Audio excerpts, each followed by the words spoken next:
자, 오늘은 로마서 8장 이제 18절부터 30절까지 가는데 시간 내에 다 할 수 있을지는 모르겠습니다. 시간을 이제 조금 줄여서 그렇게 하도록 하겠습니다.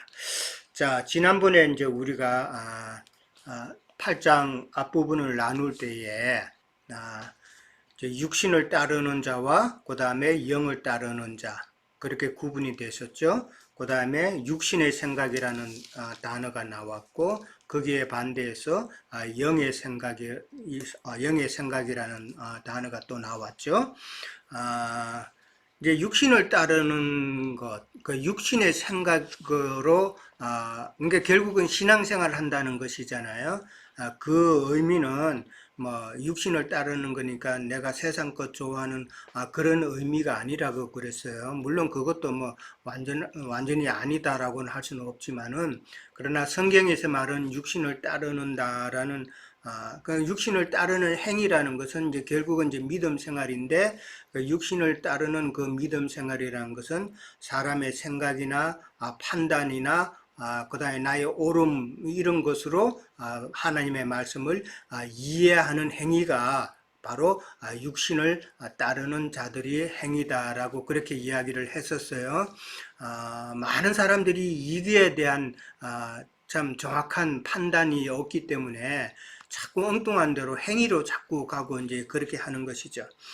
거기에 비해서 영의 생각은 참 하나님의 뜻이, 이 말씀을 통해서 하나님의 뜻이 무엇인가를 참 알아가는 그러한 믿음 생활이다. 이제 우리가 늘 창세기부터 이제 이 두 계보, 두 모임을 갖다가 늘 강조해 오잖아요. 마귀를 기쁘게 하는 그 모임이냐, 아니면은 하나님의 뜻을 이루어서 하나님을 기쁘시게 하는 그 모임이냐, 이 차이라는 것이죠. 그러니까 하나님의 뜻이라는 것은 바로 그 하나님의 말씀을 영으로 깨달아서 생명되고 진리되는 그 말씀 안에서 신앙생활하는 것이 결국은 하나님의 뜻이잖아요. 우리를 그러한 신앙생활 하도록 하라는 것이 하나님의 뜻인데, 그 뜻을 이루어가는 것은 참 우리에게 중요한 일이다. 우리는 반드시 그 방향으로 가야 된다는 그런 의미잖아요. 그러니까 세상 사람들이 보기에는 우리도 뭐 성경 말씀 보고 찬송도 하고 뭐 그러니까 다 뭐 비슷한 그런 신앙생활을 하는 것 같지만은, 사실 따지고 보면은 그 과정과 그 다음에 그 결과는 이거 엄청나죠. 예. 조금 전에도 말씀, 육신을 따르는 그 믿음 생활로 가면 그 결과가 뭐라고 그랬어요? 육신을 따르는 것들은 사망이라고 그랬잖아요. 우리가 앞에서 배웠을 때. 사망의 결과를 낳느냐. 그 다음에 영의 생각은 뭐라고 그랬어요? 생명과 평안이라고 그랬단 말이에요. 그러니까 생명과 평안을 누리는 그러한 믿음 생활 하느냐. 이게 참 너무 중요하잖아요. 이게 철길은 똑바로 같이 가니까 뭐 영원히 안 만나지만은, 이 조금만 틀어져도 철길은 탈선을 하잖아요. 그렇죠? 마찬가지다. 이 성경 말씀에 성경에 빗대어서 똑같이 가야 되는데, 자꾸 성경 말씀을 갖다가 자꾸 사람의 생각으로 뭐 더해가지고 자꾸 딴 곳으로 나가면은 그 열차는 결국은 탈선한다. 사망에 이른다는 그런 내용이잖아요. 자, 그리고 이제 17절에서는 이제 우리가 상속자는 고난도 받아야 된다라는 말이 이제 나왔었죠. 상속자, 곧 하나님의 상속자여 그리스도와 함께 한 상속자니 그와 함께 영광을 받기 위해서 고난도 받아야 된다. 그 말이 나왔습니다. 참 고난, 말만 들어도 별로 달갑지 않죠. 우리 사람은 고난받는 거 사실 좋아하는 사람 아무도 없잖아요. 근데 성경은 뭐라 그래요? 예, 고난이 내게 유익이라 그랬잖아요. 유익이라 그러고, 고난은 잠시 받는 것이지만은 우리가 기뻐하는 것은 영원히 기뻐한다라는 그런 말도 있고, 그런데 그만큼 성경에서 말하는 이 고난이 우리가 말하는 그런 생각하는 그런 고난과 조금 차이가 있다. 자, 고난이라 그러면은 어떤 고난이 있겠어요? 18절에 이제 현재의 고난을 장차 우리에게 나타날 영광과 비교할 수 없다 그랬는데, 이 고난이라 그러면 우리는 뭐를 먼저 생각해요? 고생. 세상. 물론 그것도, 그러니까 하나님께서 우리의 그 믿음의 연단을 위해서 하나님께서 필요를 따라서 우리에게 시험하시는 그 연단하시는 그 과정의 고난도 있죠. 예, 그 과정도 있고, 그 다음에 또 한면으로는 그거는 이제 세상 가운데 있는 것이잖아요. 그 다음에 또 한면으로는 우리의 그 신앙으로 인해서 받는 그런 고난도 있다고 우리는 봐야 되겠죠. 일단 먼저 내 안에서 우리가 지난번에도 배웠지만은 하나님의 법과 선한 법이죠. 하나님의 법과 죄의 법이 내 안에서 서로 지금 두 법이 싸우는 그런 신앙에 갈등하는 그런 고난도 있단 말이에요. 예. 그리고 우리가 이러한 믿음 생활을 하고 진리의 말씀을 전했을 때 우리를 아는 사람들이 우리를 갖다가 비방을 하죠. 배척을 하죠. 예, 왜 이상하게 믿느냐. 성경을 그냥 성경대로 많은 사람들이 신앙생활하고 막 수십만 명이 모이는 그런 예배당에 가서 같이 신앙생활하면 될 텐데 왜 혼자 독불장군처럼 진리를 따라 나간다고 그러면서 이상하게 성경을 풀고 그렇게 가느냐라고 비방을 하죠. 그러나 지난번에도 말씀드렸지만은 우리는 이미 세상 교계에서 머물다 나온 사람들이잖아요. 그러니까 세상 교계가 무엇이 잘못됐고 우리가 시간이 지나감으로 세상 교계에서 있을 때 그 잘못된 게 점점 많이 깨닫게 되잖아요. 성경을 알면 알수록 세상 교계에서 우리가 배웠던 거, 알았던 거, 세뇌되었던 거, 그것이 잘못된 거라는 것을 시간이 가면 갈수록 더 많이 깨닫는단 말이에요. 그러니까 믿음으로 인한 그런 고난도 있고, 그 다음에 아까도 말씀드린 대로 우리의 삶 가운데서, 그러니까 사람을 통해서, 그 다음에 우리가 세상에서 일하는 그 일을 통해서, 그 다음에 어떤 환경을 통해서 이런 모든 것으로 통한 고난도 있는 것이죠. 그러니까 하나님께서는 우리의 모든 그 신앙적인 면, 그 다음에 세상 환경적인 면, 우리 주변의 모든 것을 통해서 우리에게 고난을 그렇게 주신다. 근데 뭐 우리가 살면서 내가 잘못해가지고 만약에 어떤 뭐 어려움을 당한다. 그거는 고난이라고 보기가 조금 그렇죠?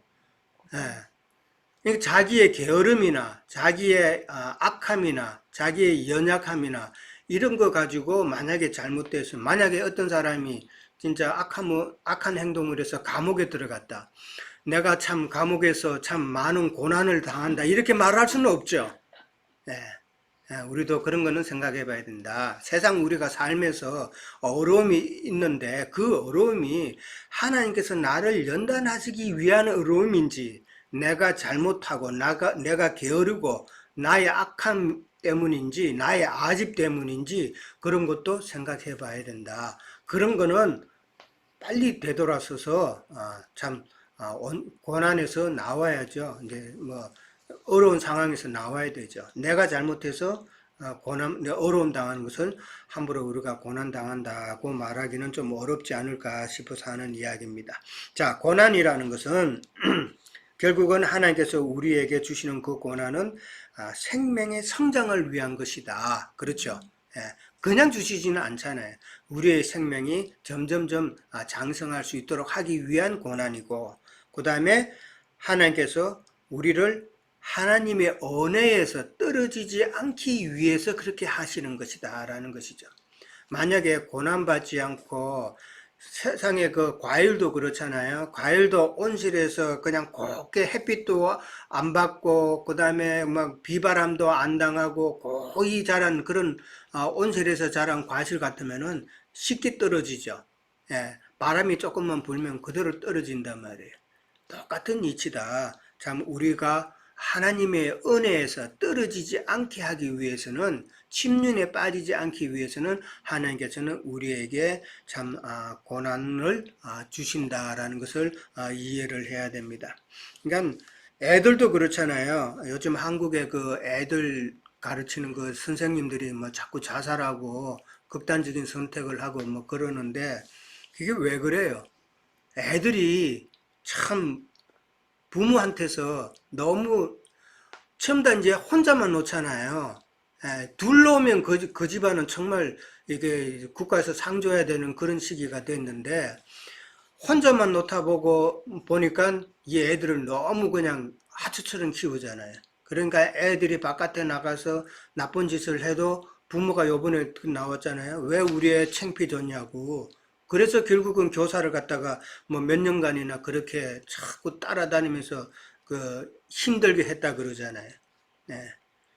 그런 사고방식이 참 크게 문제가 됐죠. 결국은 뭐 그 사람 자기 비즈니스가 보니까 이제 문 닫았던데, 아, 참, 고난 없이 자라는 것이 참 결국은 부모의 근심이 된 그런 상황이 돼버린 거죠. 그러면서 우리가 또 고난을 받을 때에 참 우리가 기억해야 될 것이 있어요. 고난을 심하게 받으면 우리의 믿음도 떨어지기가 쉽잖아요. 예, 그게 제일 무서운 거예요, 사실은. 근데 고난받을 때 우리가 기억해야 되는 것은 우리의 신분.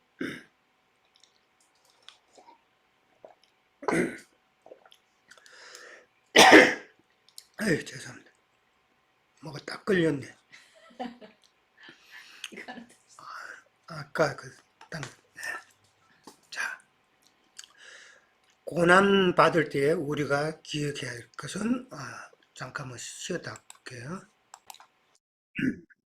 죄송합니다. 예, 아까 땅콩을 먹었던 게 딱 걸려가지고, 이 말씀 전하기 전에는 땅콩 같은 거 견과류는 가능한 상가해야 되는데, 자, 고난당할 때 우리가 기억할 것은 우리의 신분이다라는 것, 이제 말씀드리다가 그렇게 됐는데, 자, 우리의 신분이 참 잘 알죠? 우리의 신분은 지금 어떤 상황이에요? 우리는 하나님의 은혜로 죄와 사망의 법에서 해방된 자죠. 해방된 자고. 그 다음에 또 우리가 늘 말했던 하늘의 쉬운 산에 우리는 앉혀진 자들이고, 그 다음에 로마서 말씀에 이제 오늘 또 쭉 나오는데, 로마서 말씀에 보면 우리는 후사들이단 말이에요. 후사 이전에는 하나님의 아들들이라는 표현이 나오고, 그 다음에 하나님의 아들들 이전에는 뭐예요? 자녀라는 표현이 나온단 말이에요. 하나님의 자녀고 하나님의 아들들이고, 그 다음에 우리는 또 하나님의 후사다라는 그 우리의 신분을 우리는 망각해서는 안 된다. 그 신분을 우리가 기억을 하면은 어떠한 고난에서 있더라도 우리는 그 고난을 쉽게 이길 수 있지 않을까, 이제 그렇게 우리는 보는 것이죠. 둘째 아들이 아버지의 재산을 받을 거 받아가지고 세상에 나갔죠. 나가서 많은 것을, 그 재산을 다 탕진하고 정말 어려운 그 형편에 이제 이르렀죠. 그랬을 때에 그 둘째 아들이 생각났던 게 뭐예요? 자기의 신분이잖아요. 내 아버지 집에 가면은 먹을 것이 많은데, 그도 자기가 아버지의 아들이라는 그 신분을 기억을 했단 말이에요. 이 사실을 우리는 생각해야 돼요. 어떠한 고난이 있더라도 나는 하나님의 아들이다 라는 그 신분을 기억을 하면은 우리는 그 고난을 쉽게 이길 수 있다라는 것을 기억하시기 바랍니다. 자, 그 다음에 이제 영광이라는 단어가 나왔어요. 우리에게 나타날 영광과 비교할 수 없다. 옛날 성경에는 우리에게 나타날 영광과 좋게 비교할 수 없다라는 그 말이 있었던 것 같은데, 그냥 이제 비교할 수 없다라고 나와 있어요. 이 영광이라는 게 뭐예요? 지금 17절에 나왔죠. 상속자라는 말이 나왔고, 그와 함께 영광을 받는다라고 나왔죠. 그러니까 그 영광은 바로 상속자의 영광이다 말이에요. 예, 상속자의 영광. 예. 이 상속자의 영광이라는 것은 성경 다른 데 보면은 제사장의 영광이다 말이에요. 우리가 제사장 되는 그 영광이고, 그 다음에 그리스도와 더불어 마지막 때에 왕 노릇하는 그런 영광을 우리가 가진다라는 그런 내용이단 말이에요. 이 영광은 그래서 좋게 비교할 수 없다고 그랬잖아요. 고난은 우리에게 있어서 잠깐이지만은 이 영광은 무한하단 말이에요. 영원하기 때문에 비교 상대가 안 된다는 것이죠. 자, 이 영광이라는 말은 고린도전서 15장 41절에 보면 한번 찾아볼까요? 고린도전서 15장 41절. 15장 41절. 자, 283페이지쯤에 있어요. 자, 다 같이 한번 읽어볼까요? 41절 시작. 해의 영광이 다르고 달의 영광이 다르며 별의 영광도 다른데 별과 별의 영광이 다르도다. 해의 영광이 있고 그 다음에 달의 영광이 있고 별의 영광이 있고 별과 별도 다 다르죠. 우리가 해를 보면 제일 밝잖아요. 그 다음에 달도 밝죠. 그 다음에 별도 참 비너스 금성 보면 참 밝죠. 그런데 다른 별들은 눈을 부릅뜨고 봐도 안 되고 그 다음에 천체망원경으로 봐야 보이는 그런 별도 있죠. 이게 다 이게 영광이단 말이에요. 모든 피조물은 각각 자기의 영광이 있단 말이에요. 그 영광이라는 게 뭐예요? 하나님을 깨닫는 영광이단 말이에요. 하나님의 말씀을 받아서 내가 반사하는 영광이다. 그러니까 하나님의 은혜가, 하나님의 진리의 말씀이 내게 임하는 것이 은혜라고 그랬잖아요. 그게 또 영광이다. 은혜라는 뜻이 지난번에도 말씀드렸죠. 임금이 아주 그 시골 농부의 집에 초막집에 들어가는 것이 은혜라 그랬잖아요. 그 은혜는 결국은 말씀이 하나님의 말씀이 우리 심령에 들어온다는 것인데 그 자체가 영광이라는 것은 우리에게 영광이라는 것은 하나님의 말씀이 내게 오는 게 영광이단 말이에요. 그 영광이라는 의미도 우리는 잘 이해를 해야 됩니다. 하나님의 말씀이 나 같은 죄인에게 임하는 것이 내게 있어서는 가장 큰 영광이다. 그렇게 이해를 하시기 바랍니다.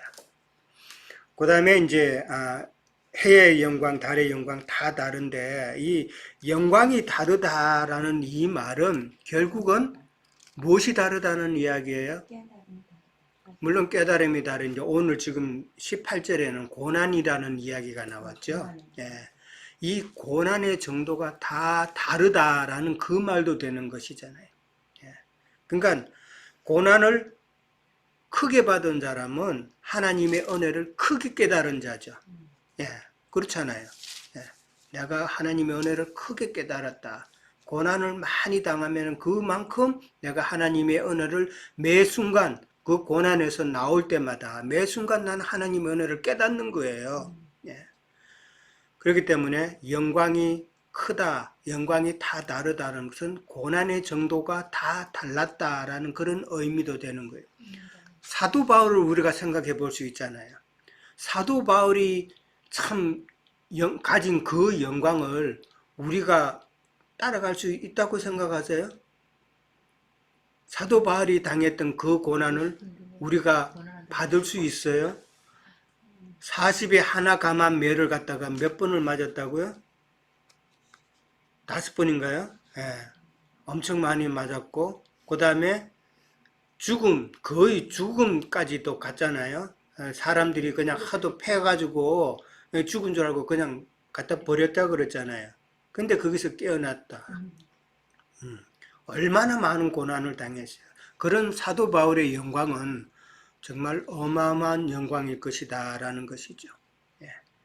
자, 그러니까 영광은 고난과 관계가 있다라는 것을 우리는 이해해야 되고 고난의 정도가 클수록 영광도 크다. 사도 바울이 셋째 하늘에 올라갔다 그랬잖아요. 그 셋째 하늘이라는 것이 그만큼 은혜가 크다라는 그런 의미다라는 것이죠. 하나님의 말씀이 자, 영으로 많이 깨달아진 아주 그런 영적인 차원에서 하나님을 이해했다라는 것이잖아요. 자, 그 다음에 비교할 수 없다고 그랬어요.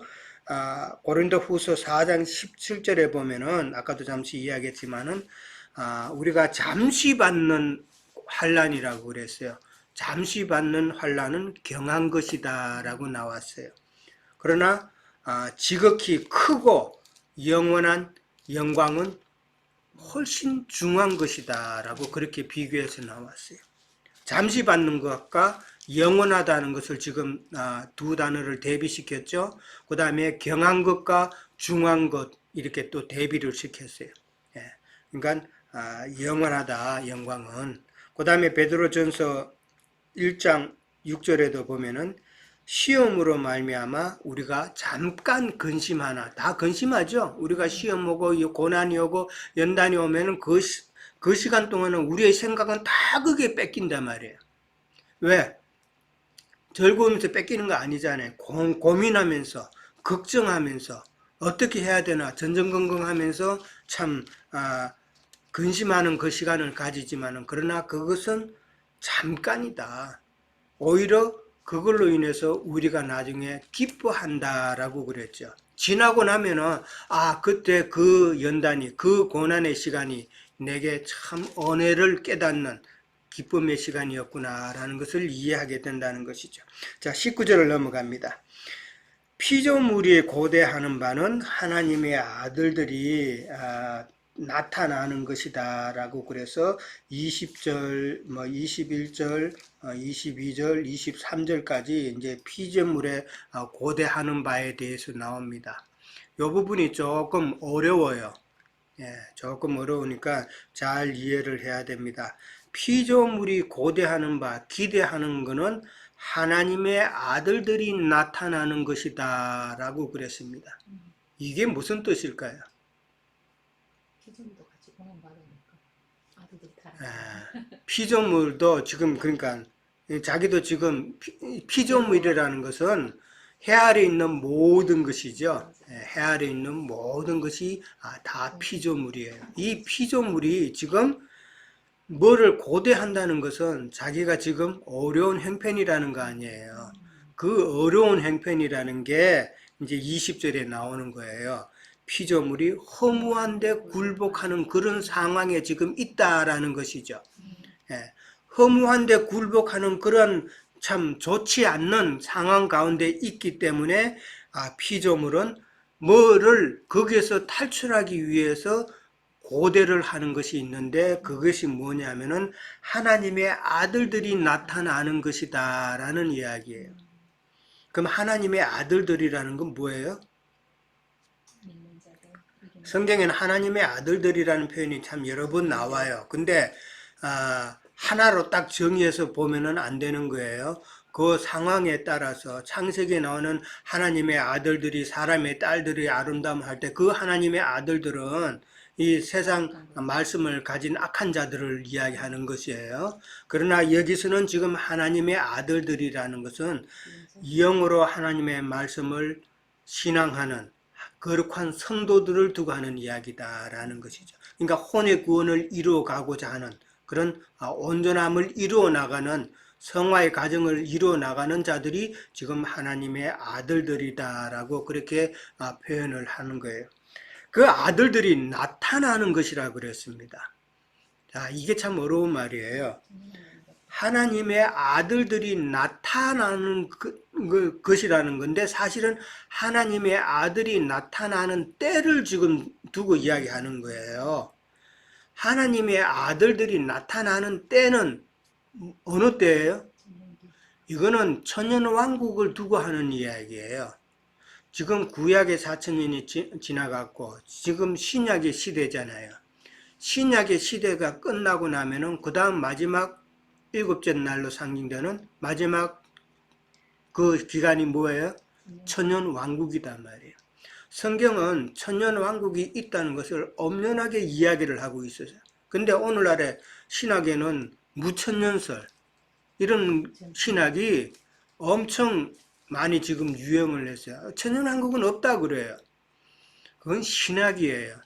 옛날에는 뭐 천년왕국이 있는데 그 다음에 뭐 전천년설, 뭐 후천년설 이거 가지고 다 교계에서 막 싸우고 그러더니만은 이제는 무천년설이다 이래버려요. 네. 다 신학이에요. 그건 사람의 생각에서 나오는 신학이다. 왜? 왜 그런 신학을 자꾸 내세워요? 그래 신학생 받아서 새로운 걸 가르치니까 장사해 먹기 위한 거예요. 신학교도. 옛날 거 계속 가르치면 안 되니까. 그러니까 학생들이 또 몰릴 거 아니에요. 그런 이치를 우리는 깨달아야 돼요. 그러나 성경은 어디까지나 천년왕국은 있다. 계시록을 자세히 보면은 어디까지나 천년왕국이 있고 뭐 성경의 모든 부분에서 결국은 다 천년왕국으로 초점이 맞춰진 거예요. 예. 구약 4천년, 신약 2000년 이것은 다 천년왕국을 결과로 다 바라보고 지금 이루어지는 과정이단 말이에요. 하나님의 경륜의 끝은 천년왕국이다. 이해를 하셔야 됩니다. 그러니까 하나님의 아들이 나타난다는 것은 이 신약 시대에 지금 우리를 두고 하는 것이죠. 진리의 말씀을 따라가는 우리들이 천년왕국에서는 나타나는 존재다라는 것이에요. 자, 여기 좀 어렵죠, 이야기가. 지금 우리 신약 시대 때는 오늘 찬양도 우리가 했죠. 구름 같은 정인들이 우리를 둘러쌌다라고 그랬죠. 구름 같은 정인들은 구약의 믿음의 선진들이잖아요. 구약의 믿음의 선진들이 구름이다라고 성경은 표현을 한 거예요. 그러니까 구약의 믿음의 선진들이 우리를 지금 둘러싸고 있다는 것은 우리에게 지금 임한 거단 말이에요. 예. 임한 상태가 지금 신약의 시대죠. 그런데 천년왕국 때는 하나님의 아들이 나타나는 때란 말은 우리는 또다시 이제 천년왕국 시대에 나타나는 존재가 된다라는 말이죠. 예. 이거를 잘 이해를 하셔야 돼요. 그러니까 나타난다는 말은 천년왕국 시대에 우리가 하나님의 아들로 나타난다는 말은 우리가 상속자로서의 권리를 행사한다라는 그 말이단 말이에요. 성경에 10고을 맡은 자 나오죠? 그 다음에 누구는 5고을 맡은 자 이렇게 고을 맡는 이야기를 하는 거예요. 그거는 상속자가 되어서 상급을 받아서 상속자가 되어서 내가 그 기업을 상속받았다, 누리고 왕노릇한다는 그런 의미단 말이에요. 그러니까 하나님의 아들이 나타난다는 말은 우리가 천년왕국 시대에 참 상속권을 행사하는 그런 후사가 되어서 나타나서 그 다음에 많은 고을들을 다스리는 그런 역할을 하게 된다라는 것이죠. 그게 왕노릇이단 말이에요. 예. 그렇게 이해를 하셔야 됩니다. 네. 자, 이거는 한번 들어가서는 잘 이해가 잘 안 될 거예요. 자꾸 듣다 보면은 우리 뭐 에리카 자매도 뭐 그런 이야기 처음에는 무슨 말인지 몰랐대요.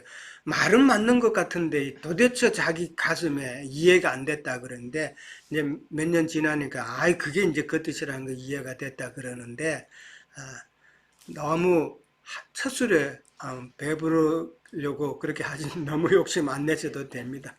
예. 믿음 안에 하나님의 뜻은 우리가 한꺼번에 다 깨닫기를 원하는 그런 하나님은 또 하나 아니세요. 왜?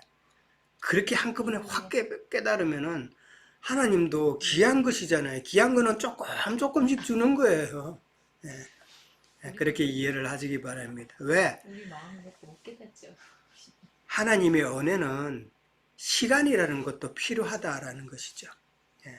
시간이 같이 결합이 돼야 그것이 참 더 값진 것으로 나타난다라는 것이죠.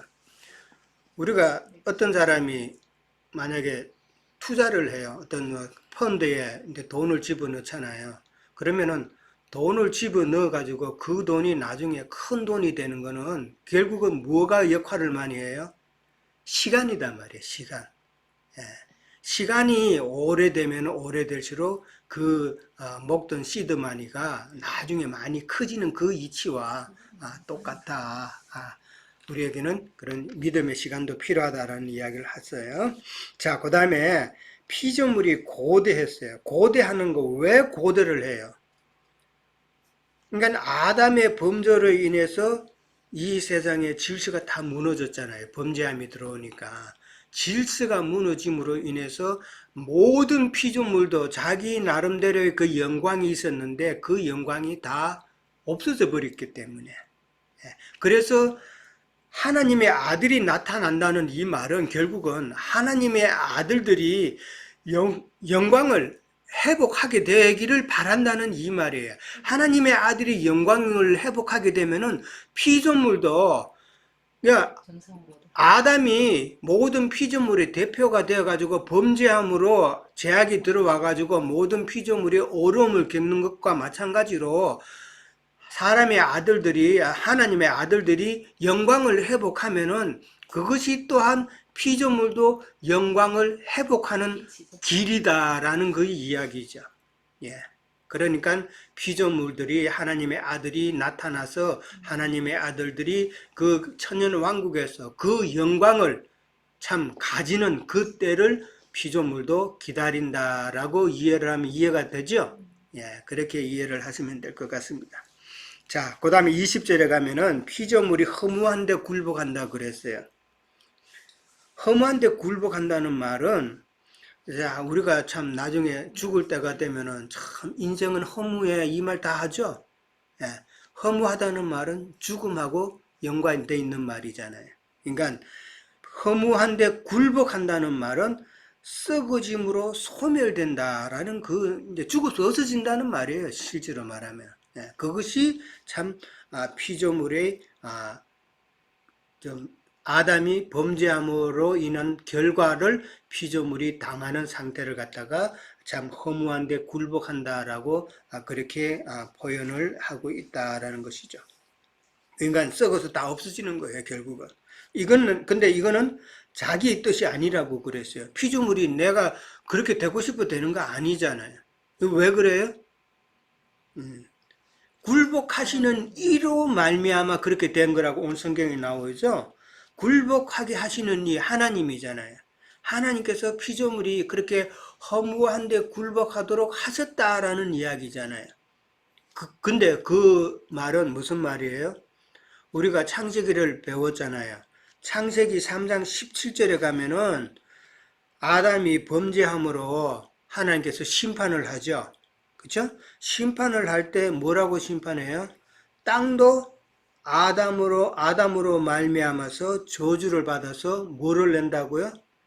가시와 엉겅퀴를 낸다고 돼 있죠. 그러니까 아담의 범죄함으로 땅도라는 이 말은 이게 사실은 모든 피조물을 다 두가는 이야기단 말이에요. 예. 그러니까 사실은 영적으로 보면 땅이 사람의 땅, 우리 마음 땅이죠. 마음 땅에 이제 가시와 엉겅퀴를 낸다 그런 면으로도 우리가 이제 생각을 하는데 참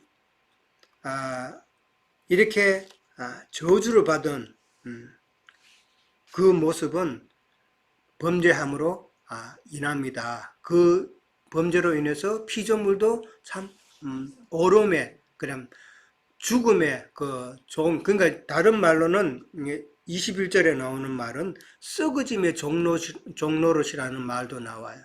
그러니까 썩어짐의 종로릇이나 허무한데 굴복하는 것이나 지금 같은 의미다라고 그렇게 보시면 됩니다. 일단 첫 시간은 여기까지 하도록